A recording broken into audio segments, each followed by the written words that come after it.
This is the Soul-Filled Sisterhood podcast, and I'm your host, Nicole Burgess, licensed marriage and family therapist and an empowerment mentor for women. The information shared in this podcast is not a substitute, nor is it to convey professional, psychological, financial, or medical advice. If you could use such services, please seek them out from someone you trust.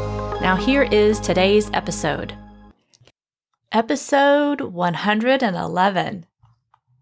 If you find yourself often overwhelmed and stressed out, I encourage you to go out to NicoleBurgessCoaching.com/end overwhelm and watch my workshop on the 5 shifts to end overwhelm and live a more balanced and connected life as a highly sensitive woman entrepreneur. Now here is today's episode. Well, welcome, sisters. If you're tuning in for the first time to the Soul-Filled Sisterhood podcast, I just want to say thank you so much for listening and tuning in today. And before I dive into this episode, I just want to give you a heads up. I've been grappling with this process of thinking what to do with the podcast for the last couple months. I know so many people really listen every single week, and that consistency really does help through the podcast. I also am recognizing that because I do all the editing and scheduling and all that stuff myself at this point in time, I need a small little break. So I want to do the walk my talk type of thing. And in September, for the month of September, I'm going to release just, I think, 2 episodes versus weekly. And then I may end up taking another small break in December. Just kind of depends. I've got some great guests lined up going forward. And I think in the month of October, if I can get this all to sync, I'm going to do a couple different episodes. I'm hoping for one other person to come on to talk about being an HSP, going for medical treatments, being in midlife. So we're going to talk about hormones, all kinds of different topics related specifically to our health, and then sometimes really how being an HSP, we're wired a little differently regarding the sensitivities and how that does make a difference when you seek medical treatment. So those are some of the things coming up. But I know for me, I need a small little break so I can kind of get these interviews lined up, do the editing and all of that without truly burning myself out as well.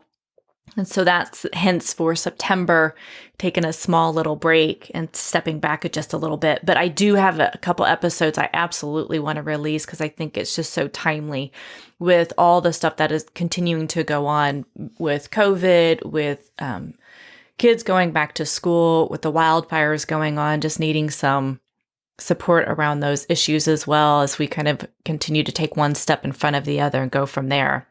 So what I thought I would do today, I know back at the end of, I think it was 2018, maybe it's 2019, I can't even remember. I did like the top 5 episodes download, which was the very best, the number one, that's still the number one is, are you an HSP, or figuring out if you're a highly sensitive person, which is episode 9. And then we've got some more episodes in there regarding boundaries for the introvert, which was with Sharon Martin, parenting a highly sensitive child, which was with Julie B. Ellen. Those are like the top 3 that are still trending that way. So if you haven't heard them, that's episode 9, episode 12, and episode 10. Or you can go back and listen to the top 5 downloaded episodes on the Soul-Filled Sisterhood, which is episode 76. What I want to share today, though, is the top 5 episodes for 2020 so far. And by far, the biggest one downloaded is with Jack O'Keefe on how to be a spiritual rebel, which is episode 83. I still get various people reaching out to me who they just loved it. And I'm seeing different posts from other people as she's done more interviews and how much that is really resonating with people. And I think there's so much truth in, we know as HSPs, spirituality is a really big thing for our wellness, but just how people in general are really craving tapping into whatever spirituality means to them and staying very connected, what I say is to that inner wisdom, your source, your soul, so that you can do what is meant for you on this planet. The next episode that is downloaded the most is episode 87. And this is where I talk about childhood emotional neglect and being an HSP. This really works with Dr. Jonas Webb. She is known for CEN. That's what she does. And I didn't get her on the show. I would love to have interviewed her, but she's written a couple books. I think she now has a couple of online courses you can do, or maybe some group work. I haven't followed her up to the T with all the things that she's now doing out there. But I think so many highly sensitive people have had emotional neglect growing up, meaning not really felt connected to, and their emotional needs were not met. And as I've talked about so many times with so many guests, that really impacts you as an adult. If you're not really reparenting that younger girl that's inside of you, it really does make a difference in how you're building your business, how you're asking for promotions in your career, how you're able to set boundaries, not set boundaries. All of that stuff impacts how you do relationships and how you're doing life. So that's the second most downloaded in 2020 is childhood emotional neglect for a highly sensitive person, which is episode 87. And then Penny Pierce, hers really hit a chord with a lot of people. That's episode 104. That's how to stay in flow as an empath and a highly sensitive person. Penny is just, she was so fun to interview. And she said, if things go well, I could have her back. I know she's on a couple other podcasts as just a regular guest. Her work just really impacts a lot of people. And I think it also goes back to that spiritual piece and really staying in connection with what's going on the inside versus, like she talks about, staying kind of too much in the left brain, which is more ego-based. All right, the fourth most downloaded in 2020 was episode 102, and that is the HSP brain and burnout prevention. And that was with Esther Bergsma, and she is over in the Netherlands. Again, really resonated with a lot of people, her work. And I know she's working on some more things. So hopefully maybe in 2021, I can get her back and we can talk more about what she's been working on as well. But really preventing burnout, especially in the workplace.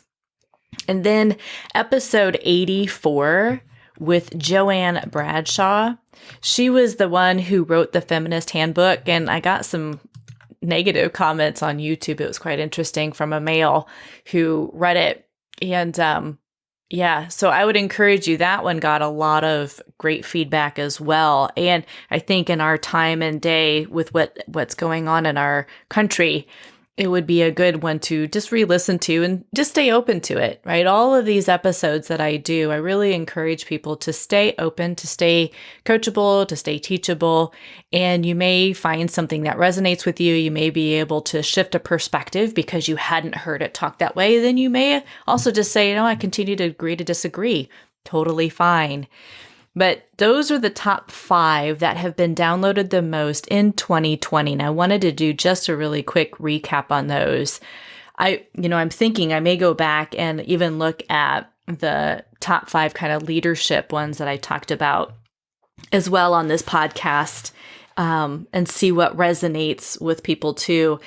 I'm still open to, if you're on my email list, I periodically will ask what sort of topics do you want to hear on the podcast. If you want to email me directly, you can go out to NicoleBurgessCoaching.com, and on my contact page, you can send me an email like which episodes really resonate with you, what you would like to hear more of.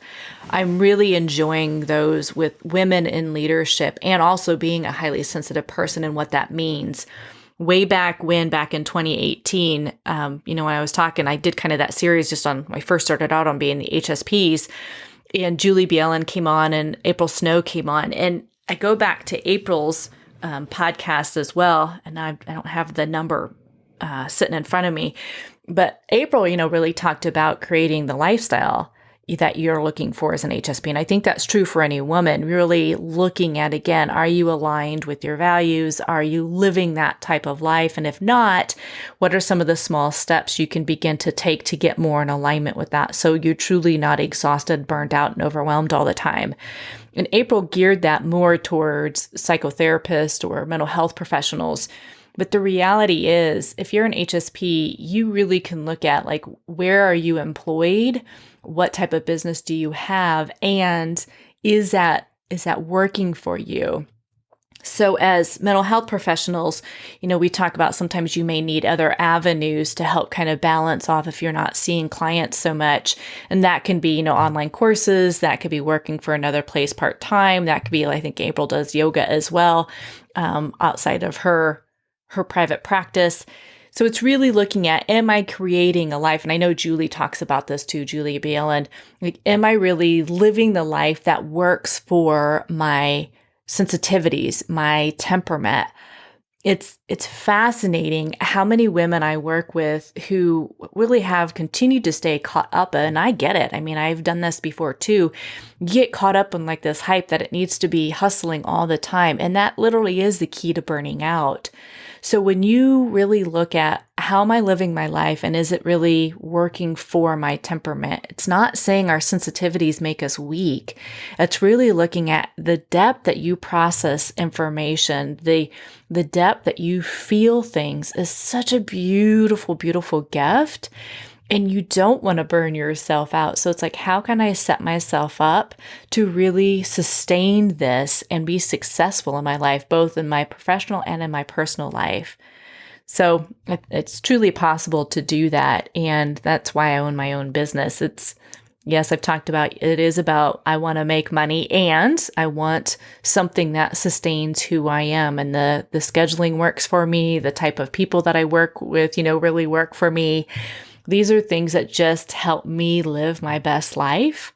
It's also about making a difference in other women's lives, and I really enjoy it. So it is. Just get curious with looking at, is my life really working? And I know for some of you, everyone is still home for a lot of you, whether that you're doing online school with your children and you may be working from home, whether, again, your own business or you're working for somebody else.